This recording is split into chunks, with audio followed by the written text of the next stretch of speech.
1, 2, 3, 4. Wanna hear you go.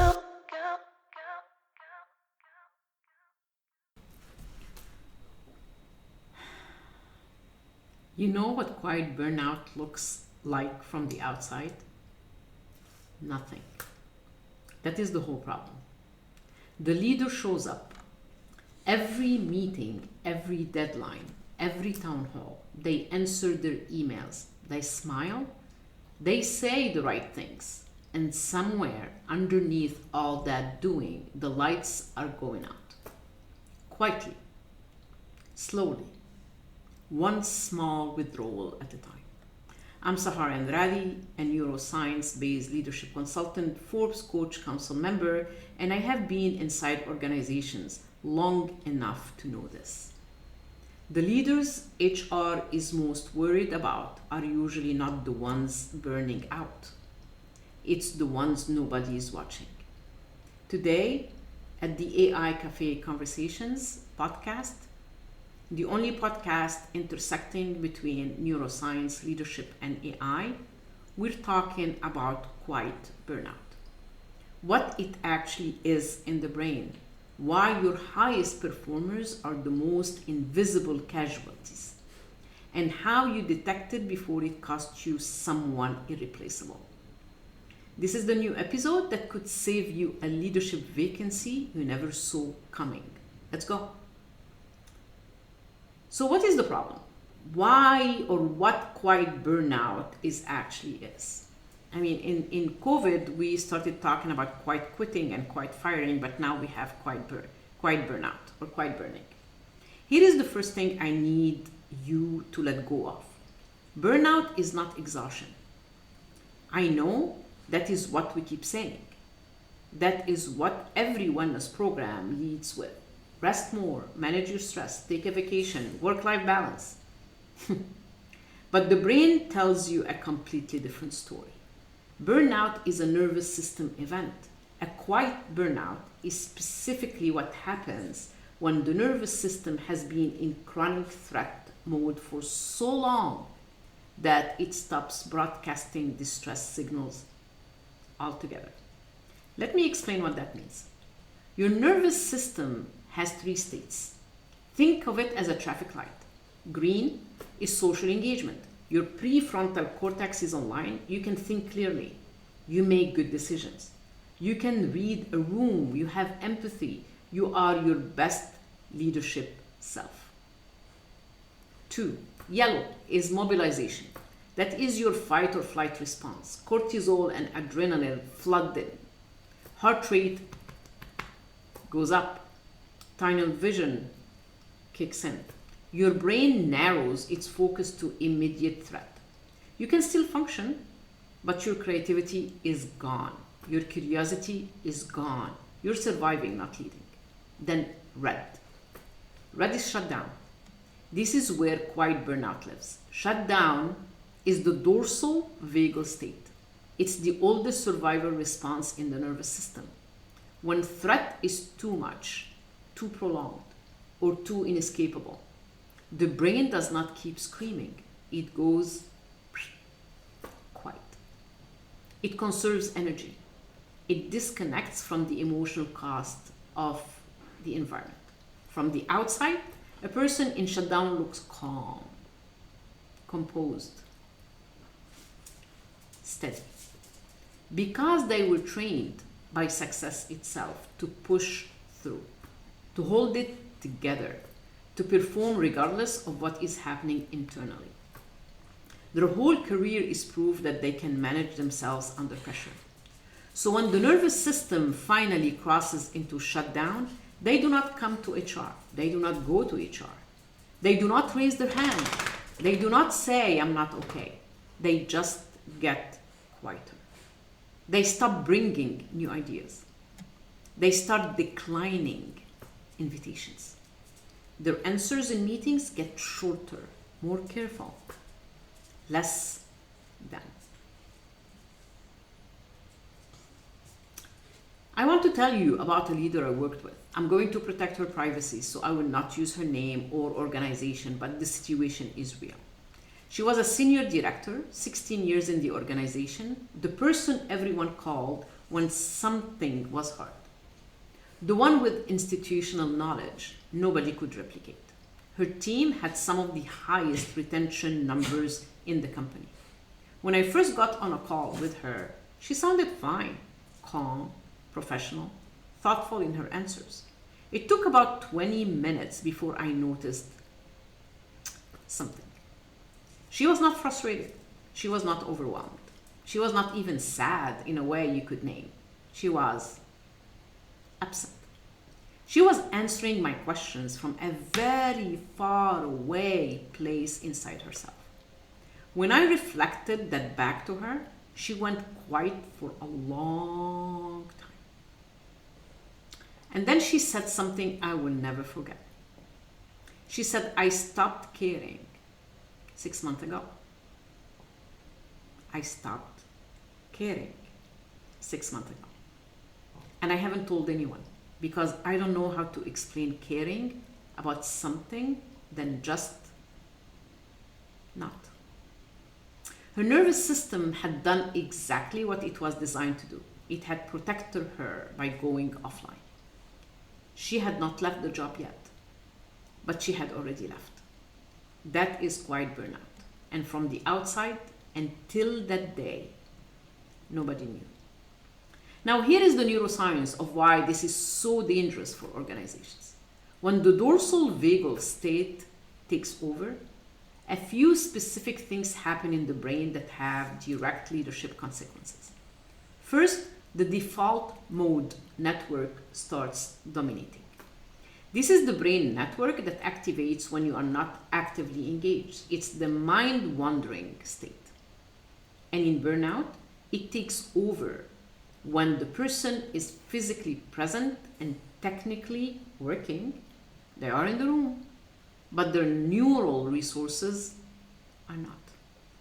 Second, neuroplasticity slows down.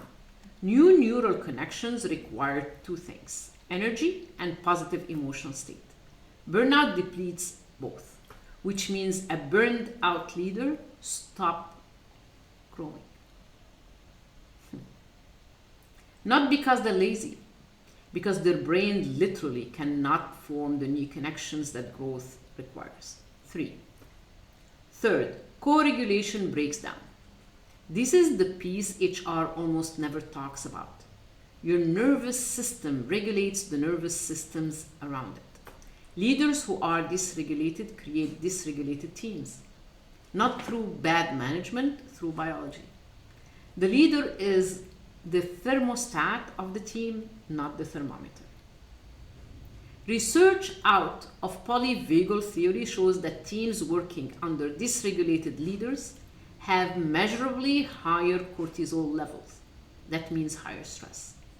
Not metaphorically higher, biologically, biochemically higher. So when your senior director goes into quiet shutdown, her team's nervous system pick up the signal and they start protecting themselves too. One leader in quiet burnout can shift the nervous system climate of an entire department silently. That is the cost nobody is measuring. 56% of leaders reported burnout in 2024. 4 in 10 consider quitting just to escape. And the ones who stay in shutdown, showing up, looking fine, performing on autopilot, they are not in those numbers. They never get counted. They eventually just disappear. So let's talk about the detective or the detection protocol. So what do you actually do with this? If quiet burnout is invisible by design, if your highest performers are the ones most likely to hide it, if the person you most need to retain is the one least likely to ask for help, how do you see it? I'm going to walk you through a 3-step detection protocol. This is not a wellness survey. It's not a pulse check with a 4-question form that everyone fills out and nobody reads, but everybody feels happy. This is a framework built on what the nervous system actually signals before someone disappears. We're gonna track behavioral delta, not performance metrics. Because performance metrics will lie to you. A person in quiet burnout often maintains their output for months, sometimes longer. They are high performers. They know how to hold the line. The numbers look fine right up until the resignation letter lands on your desk. What does not stay constant is behavior. There is a specific cluster of behavioral changes that signal nervous system withdrawal, and they are not the changes you are trained to look for. So here is what you're looking for. 1. Change in contribution pattern, not whether the person is contributing, but how. A leader in quiet burnout shifts from generative to reactive. They stop bringing new ideas into conversations. They start responding to other people's ideas instead of originating. They're still in the meeting, but they are no longer in the meetings as themselves. This one is subtle. You have to know what someone's baseline looks like to catch it, which is why this requires you to actually pay attention to individuals over time, not just performance cycles. ABC, a good leader, right? 2, change in language. Listen for future tense disappearance. A leader who says, when we launch next quarter, has a future in this organization inside their nervous system. A leader who starts saying, whether the team decides or I will leave that to others, has stopped projecting themselves forward. Burned out nervous system pull back from the future. They stop planning. They stop owning outcomes that are 3 months away because the brain in shutdown cannot afford to care that far ahead. The shift in language is one of the most accurate early signals I know. 3, change in relationship behavior, not performance relationships, quality. High performers in quiet burnout often maintain professional relationships on the surface. They're still polite, still responsive, but watch for these. They stop initiating. They stop having the casual conversations. They stop being the person who checks in on someone. The warmth leaves the relationship while the form stays in place. When a high connector leader goes quiet on relationships, their nervous system has started protecting its energy reserves.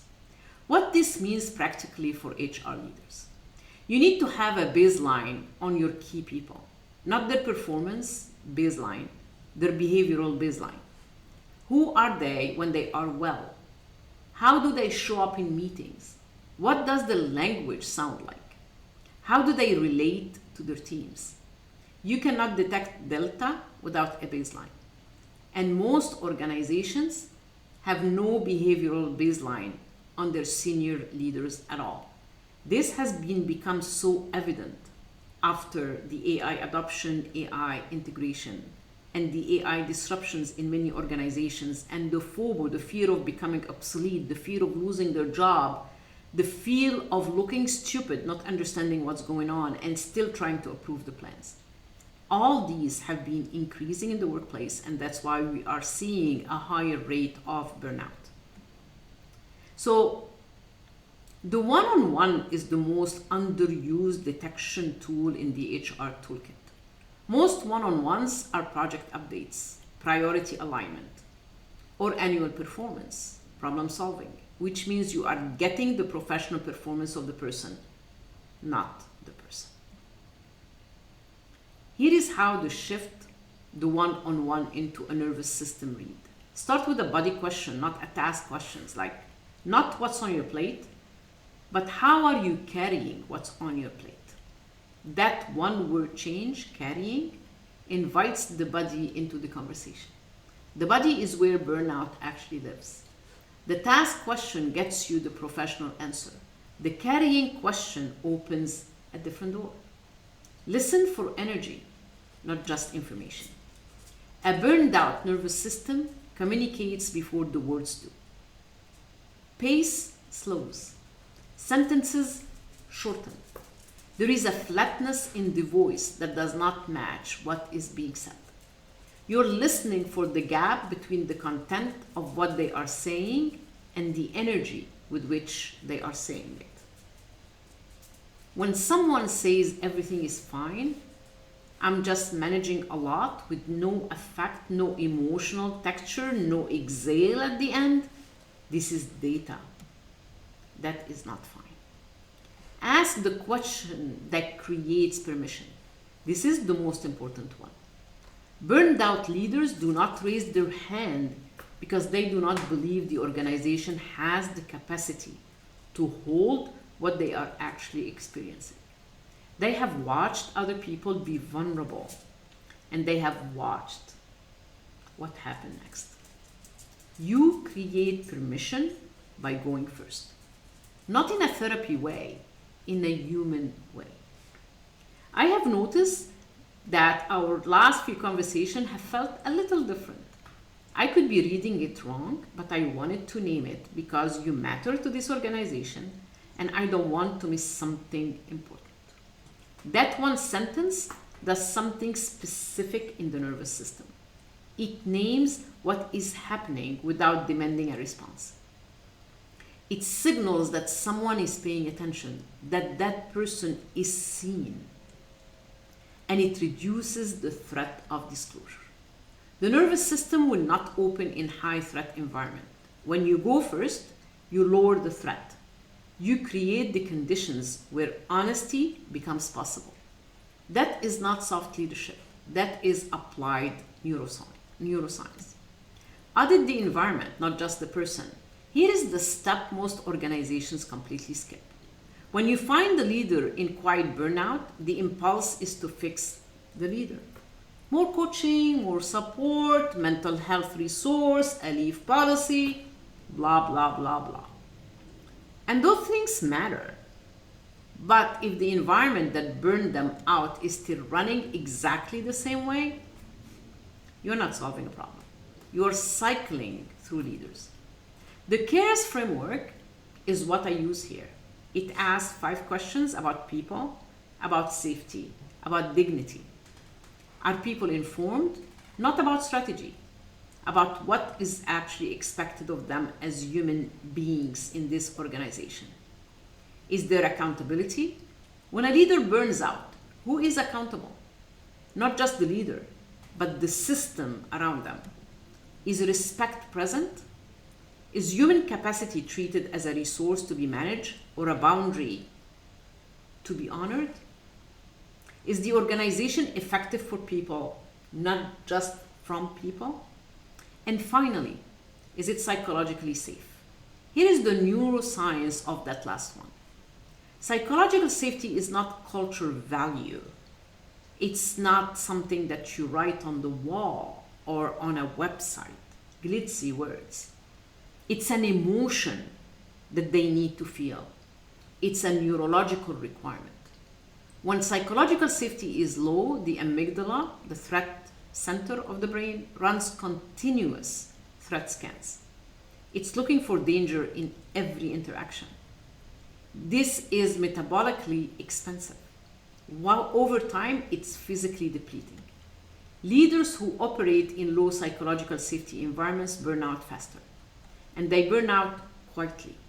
Because in a low safety environment, you cannot afford to be seen burning out.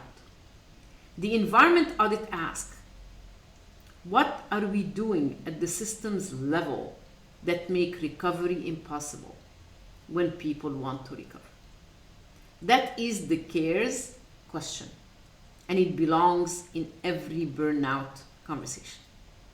If your best leaders are in quiet burnout right now, a well-being survey will not catch it. A performance review will not catch it. What catches it is a human being in a one-on-one, paying attention to behavioral delta, using language that creates safety, and then asking the organization to look in the mirror at the same time. Let me bring this home. Quiet burnout is not a wellness problem. It's a nervous system problem, and it's an organizational design problem, and it is a detection problem. Your best people are the ones most trained to hide it, the ones who will perform through it, who will protect everyone around them from knowing how depleted they actually are. And the cost is not just looking at one leader or losing one leader. It's what happens to every nervous system that person has been co-regulating for years. It's the team that goes quiet after she leaves. It's the institutional knowledge that walks out with her. It's the vacancy that never fully gets filled.